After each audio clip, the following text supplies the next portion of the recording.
ሰላም ሰላም ቤተሰብ እንዴት ናችሁ? እኔ ጋር እግዚአብሔር ይመስገን ሁሉም ሰላም ነው። ምናልባትም አሁን እንኳን በዚህ ቪዲዮ የመጣሁት አንድ መልእክት ለማስተላለፍ ነው። ይሄው ምንድነው ካላችሁ እዚህ ፋኖ ጋር ተደብቀው ከርመው እጃቸውን አንጨርፈው ጥላት ቤት ሄደው ዘለው የገቡ ሌቦች አሉ።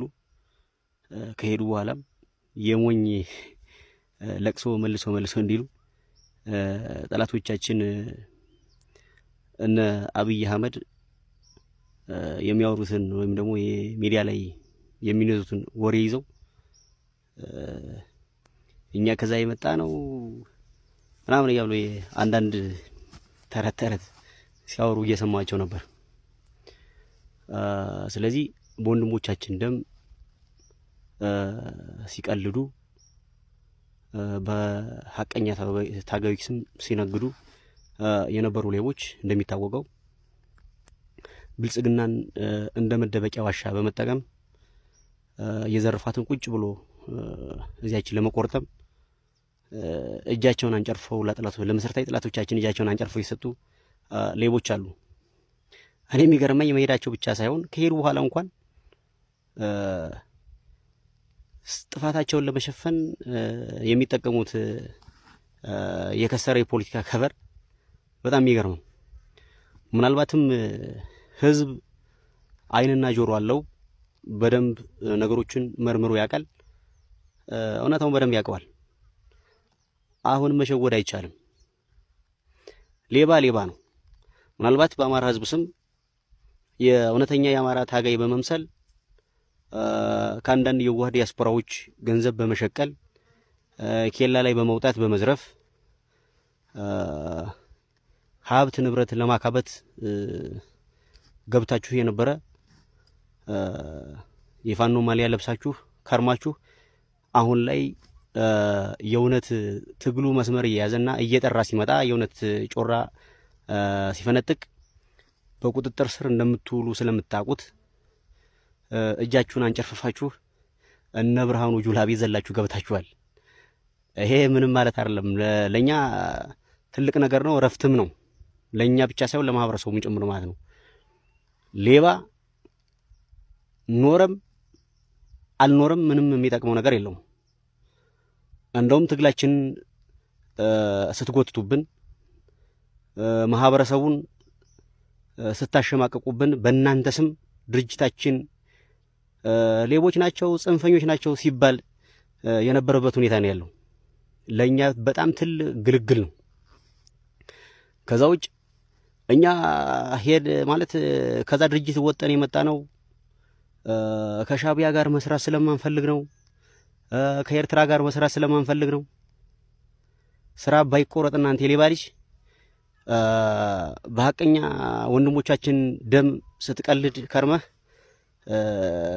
ቢሊየነር ስትሆን ዘለህ ብልጽግና ቤት ገባ። የታባትም አትበላትም፣ ተሰበስባታለህ እንጂ አበላትም። ትለፊያታለሽ እንጂ አትከብሪያት አለ አጥናፉ አባተ። አሁን በእናንተ ቤት በቃ ትልቅ ስራ ሰርታችሁ ሞታችሁ ነው። የፖለቲካ ስራ ፖለቲካውን ተነተናችሁት፣ በጠሳችሁት። ስራ አባይ በጠስና ምናልባትም የጊዜ ጉዳይ ነው እንጂ ከዚህ በፊት ክደው ሄደው አይተው ተመልሰው የመጡ ወንድሞቻችን አሉ የምናውቃቸው። በስም ሳይቀር መጥራት እንችላለን። ስለዚህ እንደናንተም ሄዳችሁ ገብታችሁ የሚመች መስሏችሁ ሲጎራብጣችሁ ደግሞ እዛ ቤት ያው ሌባ ላመሉ ዳቦ ይልሳል ነውና የለመደ ልማድ ያሰርቃል ከማድ እንዲሉ እዛም ሄዳችሁ ስለማታርፉ ነገ በጥላቶቻችንም ቢሆን በቁጥጥር ስር እንደምትውሉ እርግጠኛ ነኝ። የታባታችሁ ማታመልጡ።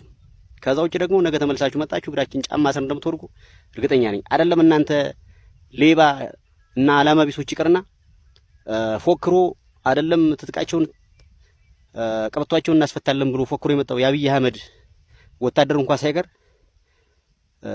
ተሸንፏል፣ አሸንፈናል። ጠላቶቻችን እነሱ ራሱ ሽንፈታቸው እንዳሸነፍናቸው እየነገሩን ነው። ስለዚህ ነገ እናንተም ጭምር በቁጥጥር ስር እንደምትውሉ ምንም ጥርጥር የለውም፣ እርግጠኞች ነን። ከዛ ውጭ በታላላቅ ይሄን ትግል በለኮሱና አብሪ ኮከብ በሆኑ የአማራ ታጋዮች ስም ስትምል ስትገዘት ከርማ የኢትዮጵያ ልጅ ዳቦ ፍሪዳው ነው እንዲሉ ምንም ያልነበረ ሌባ ዛሬ ትንሽ ገንዘብ ስትሸቅል ወንድሞቻችን የሞቱትለትን የትግል ዓላማ ረስተህ ሄደህ ጥላት ጉያ ተወሸክ። አታመልጠንም፣ እመነኝ። የታባማ ታመልጥ አንተ የሌባ ልጅ። ነገ ጉሮሮህን እያነቅን እናወጣለን። ከዛ ውጭ በመጨረሻ ማለት ፈልገው ምንድነው ባለፈ አርበኛው ሲገልጽ እንደነበረው እንኳን አይደለም አሁን ይቀርና እንጦጦ ስንደርስም የሚከዳለ ብሏል። እናንተ በጊዜ ማራገፋችን ትልቅ ድለው ለኛ እንደው ለህዝብም ትልቅ ረፍት ነው። ምክንያቱም ታላላቅ ሰዎች ጭምር በእንደናንተ አይነት አጭበርባሪዎች ምክንያት ነው ድርጅታችን ራሱ ስታሰድቡት የነበረ እናንተ ሌቦች። ስለዚህ ለኛ ትልቅ ድል ነው። ወንድሞቻችን የወደቁለትን ዓላማ ከዳር እናደርሰዋለን። እናንተ ግን አብራችሁ ከጥላቶቻችን ጋር ትቀበራላችሁ። የወንድሞቻችን ደም ከንቱ አይቀርም። እናሸንፋለን። አማራ ያሸንፋል። ድል ለአማራ ፋኖ። የአብይ ኮማንዶዎች በሰሞን የሆነ ምርቃሌ ስቴዲዮም ላይ የተለያየ ኢንተርቪው ሲያደርጉ እያዩዋቸው ነውና በጣም የሆነ ትርኢት ሲያሳዩ ነበር። የከተማ ውጊያዎችን ምናምን እያደረጉ ሲያሳዩ ነበር። በገመድ እየሄዱ በፓራሹት እየወረዱ ምናምን አሳይተውናልና ጀበና ምናምን እየሰበሩ ቡልኬት እየሰበሩ ምናምን። አንድ ነገር ልንገራችሁ ግን በጣም ደጋግማችሁ ልታስቡበት ይገባል። እዚህ ቦታ ላይ መሬት ላይ ወርዳችሁ ፋኖን ለመቅጠም ወደዚህ ስትገቡ ሁለት ጊዜ አስባችሁ ነው መምጣት መቻል ያለባችሁ። ፋኖ አንተ ከሱ ምርቃም ቦታ ላይ እንደምትሰብረው አይነት ጀበና አይደለም። ከዚህ ቦታ ላይ የሚጠብቅህ ጀበና አይደለም። እዚህ ቦታ ላይ የሚጠብቅህ ቡልኬት አይደለም ብራዘር። እዚህ ቦታ ላይ የሚጠብቅህ አምፖል አይደለም የምትሰብረው። እዚህ ቦታ ላይ የሚጠብቅህ ፋኖ እንደ አለት የጠጠረ እንደ ብረት የጠነከረ እንደ ነብር ዘሎ ካናት ላይ የሚወጣ እሳት የላሰው ትውልድ ነው የሚጠብቅህ ነው የምልህ። ቤተሰቡ ተፈናቅሎበት፣ ቤተሰቡ ታርዶበት፣ ቤተሰቦቹ ታግተውበት፣ ሀገሩ ተደፍራበት፣ ሃይማኖቱ ተነክቶበት ነው የወጣ እዚህ ጋር ያለው ሰራዊት። አባቴ አንተ እሱ ጋር በአብይ ፕሮፓጋንዳ 4 ወር ሰልጥነህ ቀይ ቦኔት አድርገህ እሱ ከተማ ላይ ዝም ብሎ እንደሱ አይደለም። ብዙ ከተሞችን በሰሞን እየተቆጣጠረው ያለው ፋኖ በከተማ ውጊያ ነው። ለምን ዛሬ አላሸነፍክም? ፋኖ በድሮን አይደለም እየገጠመ ያለ፣ በከባድ መሳሪያ በታንክና በመድፍ አይደለም እየገጠመ ያለ። ግጠመው፣ ልብ ካለ እንደ ፋኖ በጨበጣ ግጠመው፣ ፋኖን ጨበጣ ግጠመው። ግን ከባድ መሳሪያውን ይዘህ አልተሳካለም፣ ድሮኑንም ይዘህ አልተሳካለም። ደጋግማችሁ ብታስቡበት መልካም ነው። የአብይ ኮማንዶ ነን የምትሉ የአብይ ሰራዊት ነን የምትሉ ሰዎች አብይ አውቆ ሊያስፈጃችሁ ነው። ያልሆነ ፕሮፓጋንዳ ገደል ይሰዳችኋል። እንደ ሳዳም ሁሴን ባጭር እንዳትቀሩ ነው የምነግራችሁ። ሳዳም ሁሴን ያልሆነ ፕሮፓጋንዳ እያወራ ነው ጠላቶቹ መጥተው መጨረሻ ላይ ደብዞን ያጠፉት። ስለዚህ ደብዛችሁ እንዳይጠፋ አሁን ቀድማችሁ አስቡበት። ኑ ወደ ፋኖ ግቡ። የምረት ጥሪ ተደርጎላችኋል። ፋኖ ምረት እያደረገላችሁ ነው። ኑ ግቡ። አዛውጭ ግን ማለት ነው የምታድኑት ከተማ የምታሸንፉት የከተማ ውጊያ የለም። የምታድኑት አብይ የለም። ና ግባ ተብላል። አባት ፋኖ እንዲህ በቀላሉ ምናምን አብይ ወዶ አይደለም። አንድ የጅብ ቆዳ አድርገው ነው፣ አንድ ጊዜ የሻቢያ ሰራዊት ነው፣ አንድ ጊዜ የጅብ ግልገል አድርገው ነው።